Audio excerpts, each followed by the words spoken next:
अच्छा सेठी साहब, हाँ जी।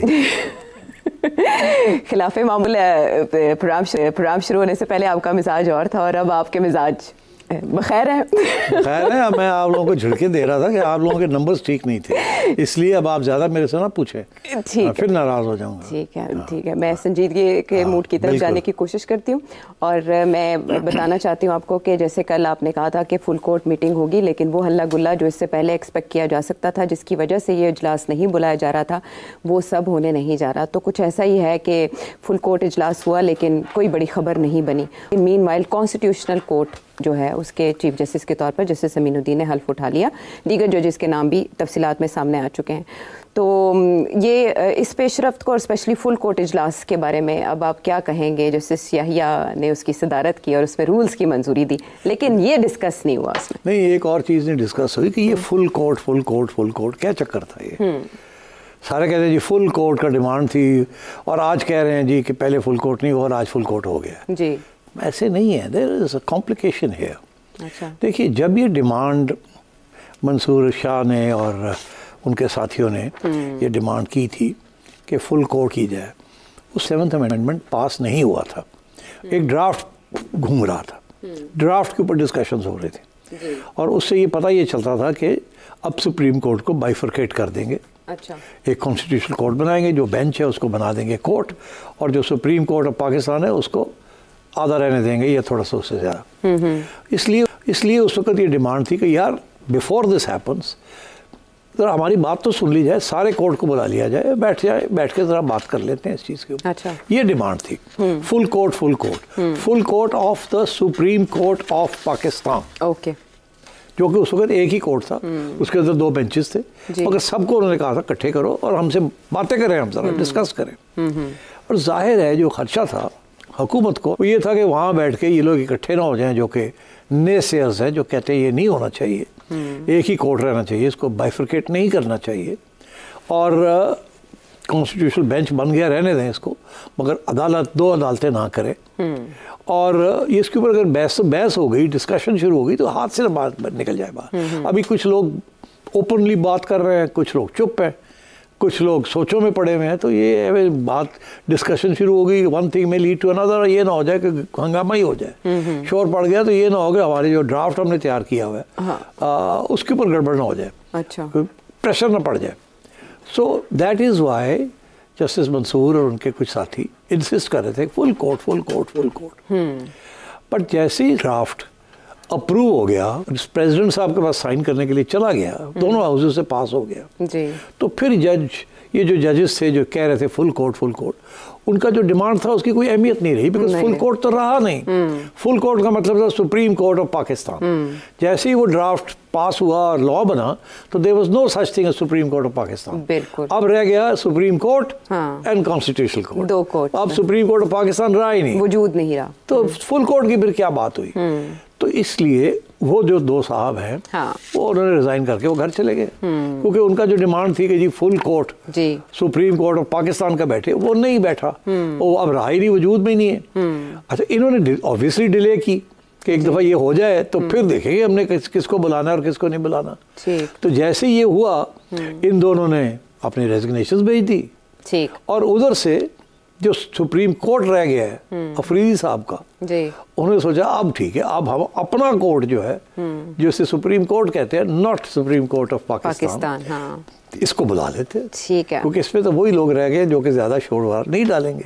ठीक, और जो बाकी है जो चले गए हैं कॉन्स्टिट्यूशनल कोर्ट में, वो तो वैसे ही एक्सक्लूड हो गए जी। तो सुप्रीम कोर्ट ऑफ पाकिस्तान जब ये डिमांड थी कि फुल कोर्ट बैठे, उस वक्त 24 लोग थे सुप्रीम कोर्ट ऑफ पाकिस्तान में। ओरिजिनली कम थे, फिर 26 अमेंडमेंट के बाद बढ़ा दिए। अब क्या हुआ कि अब जैसे ये हुआ, सुप्रीम कोर्ट में रह गए हैं 4 लोग चले गए ऑलरेडी, 3 बाहर से आ गए जी। अब कॉन्स्टिट्यूशनल कोर्ट जो है उसमें 7 लोग हो गए। ठीक है, और इधर से 2 घर चले गए जी, और 2 आज आए नहीं, तो 17 रह गए जी। आज 17 आए हैं, जिसे सो कॉल्ड फुल कोर्ट कह रहे हैं।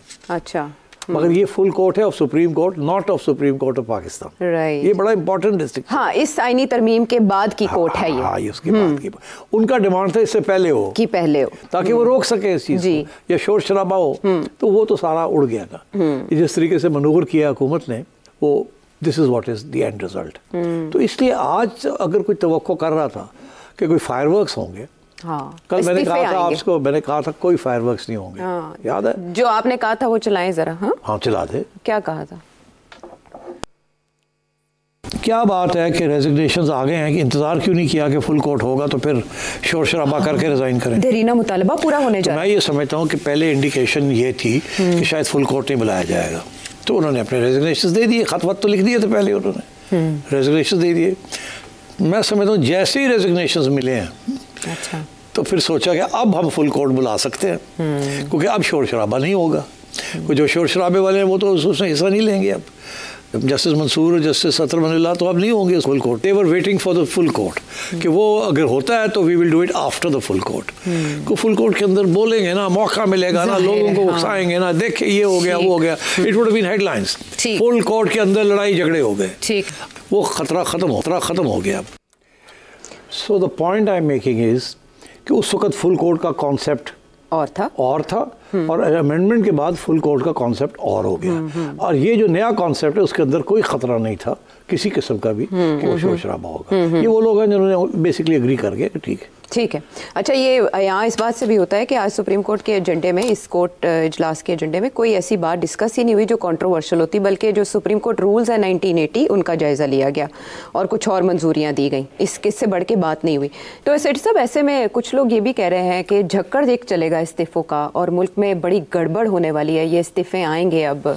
नहीं, मेरा नहीं ख्याल कोई इस्तीफ़े विफ़े लंबे चौड़े आएंगे। एक आध आ सकते हैं, हम 2-3 की तवक्को है, क्योंकि ये वो लोग हैं जो कि ओरिजिनल उस ग्रुप के थे जो कि एजिटेट कर रहे थे, ठीक है ना। तो वो हो सकता है उनमें से 2-3 के नाम आ रहे हैं, और हो सकता है वो किसी न किसी स्टेज पे रिज़ाइन कर दें। अच्छा सेठी साहब, 27वीं आईनी तरमीम हुई पाकिस्तान में और आर्मी एक्ट में भी तरमीम की गई पाकिस्तान में, लेकिन जाहिर है ग्लोबली भी हमने देखना है कि किस ऐनक से इसको देखा जा रहा है। तो तबसरों की एक यलगार है जो मुख्तलिफ बड़े अखबारात, न्यूयॉर्क टाइम्स से लेकर Financial Times, Guardian, even Al Jazeera तक ने इस पर राय ज़नी की है। लेकिन मैं आपका ख्याल भी जानना चाहूँगी कि इसको कोई बेजोड़ शादी कह रहा है, हाइब्रिड सिस्टम को, और कोई कह रहा है कि जो नाजुक सिविल मिलिट्री तवाज़ुन है वो बुरी तरह हिल सकता है।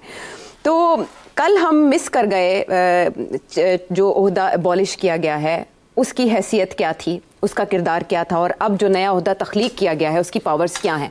क्या ये पावर ग्रैब है या इसका लेना देना मिलिट्री के अंदर के स्कीम से है? बड़ी इंटरेस्टिंग बात है कि जो लोग तबसरे कर रहे हैं जी, 99% वो लोग हैं जो कि किसी न किसी सियासी जमात के साथ उनका ताल्लुक़ है, स्पेशली अपोजिशन के साथ।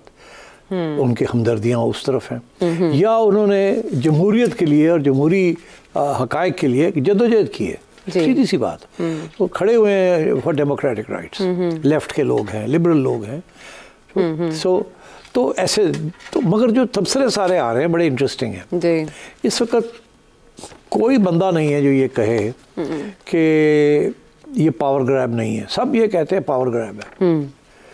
कोई ये बंदा नहीं है जो ये कहे कि यार जो पहले डी फैक्टो हो रहा था वो अब डी जूरे होने लगा।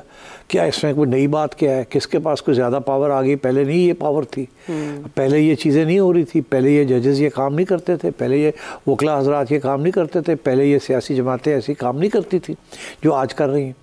तो मगर ये बात कोई कर नहीं रहा है, बिकॉज देखिए it is politically not politically correct. इस माहौल के अंदर जो एक माहौल जो बना हुआ है वो माहौल एक पॉपुलिस्ट माहौल बना हुआ है। उसके अंदर जमहूरियत जो है सेक्रेट चीज़ बन चुकी है। इट इज़ मुकद्दस चीज़, हाँ, बहुत मुकद्दस और नायाब। मैंने अपने प्रोग्राम में ये कहा था कि ये तो एक मुकद्दस जो बन चुकी है ये अपनी जगह पे हकीकत है, मगर ये मुकद्दस का उसका जो स्टेचर है वो दिन ब दिन गिरता जा रहा है। सिर्फ दुनिया में भी गिरता जा रहा है और पाकिस्तान में भी, और उसके मैंने आपको एग्जांपल्स दिए थे। तो मेरा ये कहने का ये मकसद था कि अब ये सिर्फ लफ्जी तौर पे ये मुकद्दस है, हकीकत में ये मुकद्दस नहीं है। हकीकत में पावर ग्रैब्स हर जगह पे हो रहे हैं और जमहूरियत इरोड हो रही है, जिसे हम जमहूरियत कहते थे। 1973 constitution was a democratic constitution. तो मेरा मौक़िफ़ ये था कि उस दिन से आज तक chip chip chip chip chip chip chip करके कॉन्स्टिट्यूशन को अब डेमोक्रेटिक रही नहीं, और जो आया उसने उसको चिप किया अपने मफाद के लिए। तो वो इसलिए to talk today of democratic constitution या जमहूरियत की बहुत बड़ी जदोजहद इज मिसलीडिंग। ये जदोजहद तो 70 साल पहले शुरू होनी चाहिए थी कॉन्स्टिट्यूशन, और वो भी 23 साल लग गए या 25 साल लग गए बिफोर एक कॉन्स्टिट्यूशन आई, और उसके बाद जैसे ही वो आई और वो इरोड होनी शुरू हो गई, चक चिक चिक चिक चिक। और ये जो जुडिशरी के लिए जितनी बातें हो रही हैं, ये मैं कह रहा हूँ कि ये कब से ये जुडिशरी का जो रोल रहा है वो ये कोई डेमोक्रेटिक रोल नहीं रहा। ये मतलब फ्रॉम टाइम टू टाइम इसमें थोड़ी झलकें आई हैं, हमें नज़र आई हैं, या उम्मीदें वाबस्ता हुई हैं या हुई हैं, मगर कि जी ये जमहूरियत होगी। लाइक द लॉयर्स मूवमेंट, आज चौधरी एतजाज़ कहते हैं कि वो मायूस है कि वो जमहूरी मूवमेंट जिसे वो इनकलाबी समझते हैं, वो इनकलाबी नहीं, वो तो बिल्कुल ही कुछ और ही निकला है। और जिसने अपने लिए कुछ किया मगर अवाम के लिए और रियासत के इदारों के लिए और इंसाफ के लिए तो किया ही कुछ नहीं। जो कुछ किया अपना पावर, जुडिशरी के कुछ लोगों ने पावर ग्रैब कर लिया, बट इसके साथ इंडिपेंडेंस ऑफ जुडिशरी तो नहीं आई, क्योंकि जिस किस्म के फैसले आए हैं उसके बाद they are all party political और पर्सनलाइज्ड फैसला।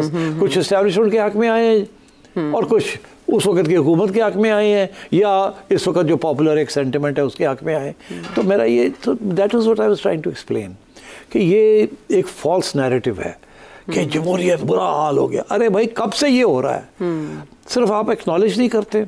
मगर इसका एक और भी पहलू है, वो ये है कि जाहिर है कि सिविल सोसाइटी के अंदर और स्पेशली जब से पीटीआई बड़ी पॉपुलर बनी है तो एस्टैब्लिशमेंट के खिलाफ एक बयानिया बन चुका है जी, के मुदाखलत करती है, मुदाखलत करती है और ये करते हैं और वो करते हैं और ये करते हैं। और ये बयानिया पीपल्स पार्टी एक ज़माने में बनाती थी, मुस्लिम लीग नून बनाती रही, वो भी फारग हो गई, उन्होंने भी तब्दील कर लिया, हकीकत को पहचान लिया। ये समझे आप कि ये इतना आसान है, समझौता कर लिया, हो गया बस अब ठीक है यार, समझ गया सानू, ठाप पै गई उसी, समझ गया।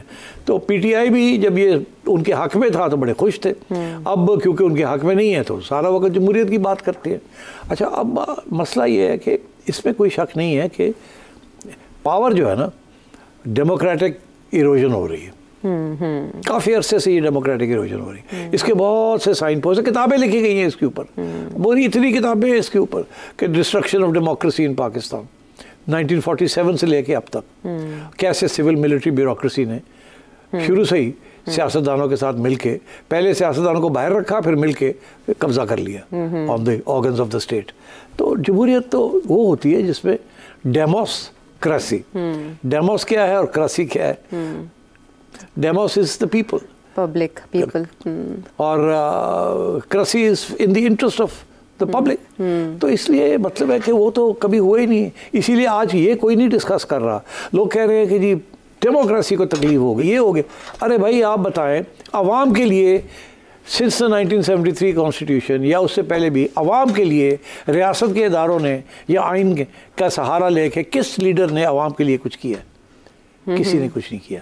इसीलिए गुर्बत बढ़ती जा रही है, इसीलिए यहाँ टेंशन होती जा रही है। तो अब बात यह है कि हम बड़े सिलेक्टिव हो गए हैं about our definition of democracy. तो इसलिए जो तबसरे हो रहे हैं, मैं देख रहा हूँ जिस जिसको कोट किया जा रहा है, सारे वही एक रट्टा लगा हुआ है, पावर ग्रैब हो गया, ओ जी ये हो गया, ओ जी वो हो गया। अब मैं आपको बताऊँ हुआ क्या है, ये जो पर्सनल पावर ग्रैब वाली बात है, इस पर कोई शक नहीं है कि जो कुछ हुआ है उसमें जो थोड़ी बहुत जान रह गई थी जुडिशरी में, वो और कम हो गई।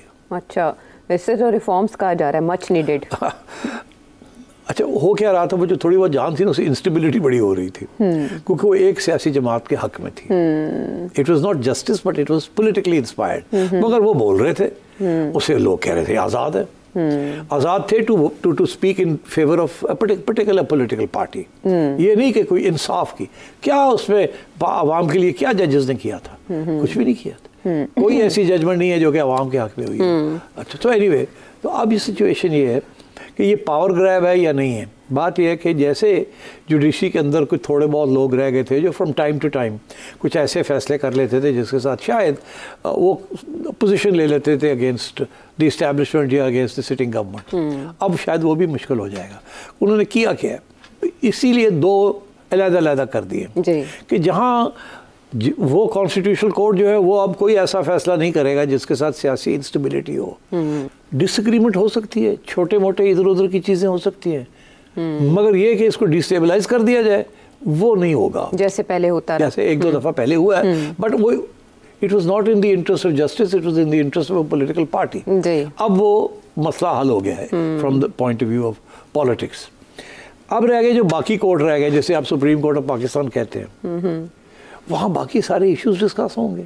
वहाँ जो और बाकी हजारों इश्यूज बैकलॉग है, जो सारा कुछ है वो करें बैठ के। अब लेट्स उसे जल्दी से स्पीड अप करें, because that is where real justice lies for the people. वो नॉन पॉलिटिकल इश्यूज जो वहाँ होंगे, टैक्स के इश्यूज वहाँ होंगे, लैंड्स के बहुत हजारों सिविल इश्यूज हैं और कॉर्पोरेट इश्यूज हैं जो वहाँ होंगे। अब अगर किसी में कोई ऐसा पॉइंट आता है जो कॉन्स्टिट्यूशनल है, तो रजिस्ट्रार देखेगा कि इसमें कोई कॉन्स्टिट्यूशनल पॉइंट है तो it will refer it to the constitutional court. तो I think in the interest of depoliticising, क्योंकि वो बहुत ज़्यादा पोलिटिसाइज हो चुका था, अब उसी तरफ चला गया। अब ठीक है, ये जाएगा अब। सो अब मैं ये तो देखिए ना, तो इस किस्म की सिचुएशन है अब।